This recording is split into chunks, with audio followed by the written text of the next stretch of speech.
রণক্ষেত্র মুর্শিদাবাদের রঘুনাথগঞ্জ।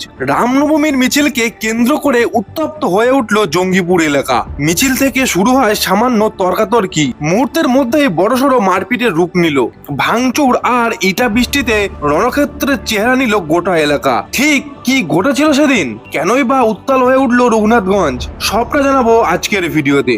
ঘটনার সূত্রপাত রামনবমীর একটি শোভাযাত্রাকে কেন্দ্র করে হয়। স্থানীয় মানুষের কথা অনুযায়ী জঙ্গিপুরের রাস্তা দিয়ে যখন মিছিলটি যাচ্ছিল, তখন একটি পতাকাকে কেন্দ্র করে দুই পক্ষের মধ্যে প্রচন্ড তর্কাতর্কি বা কথা কাটাকাটি শুরু হয়।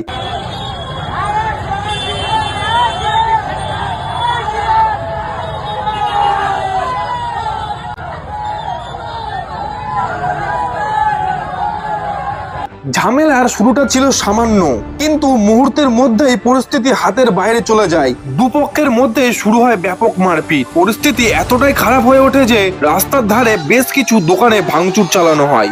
ভিডিওতে পরিষ্কার দেখতে পাচ্ছেন কিভাবে লাঠিসোঁটা দিয়ে একে অপরের উপর চড়া হয়েছে একদল যুবক। এলাকায় চরম আতঙ্ক ছড়িয়ে পড়ে এবং সাধারণ মানুষ ভয়ে ছোটাছুটি শুরু করে। খবর পেয়ে ঘটনাস্থলে পৌঁছালো রঘুনাথগঞ্জ থানার বিশাল পুলিশ বাহিনী। পরিস্থিতি সামাল দিতে পুলিশকে রীতিমতো হিমশিম খেতে হয়।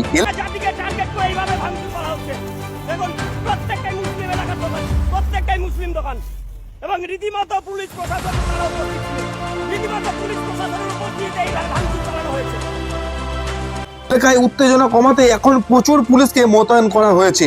এই ঘটনায় পুলিশ কড়া ব্যবস্থা নিয়েছে। অশান্তি ছড়ানোর অভিযোগে এখনো পর্যন্ত মোট 30 জনকে গ্রেপ্তার করেছে রঘুনাথগঞ্জ থানার পুলিশ। বর্তমানে পরিস্থিতি পুলিশের নিয়ন্ত্রণে থাকলেও এলাকায় থমথমে ভাব রয়েছে। প্রশাসনের পক্ষ থেকে সবাইকে শান্তি বজায় রাখার অনুরোধ জানানো হয়েছে। আপনার এলাকায় পরিস্থিতি এখন কেমন, কমেন্ট করে আমাদের জানান।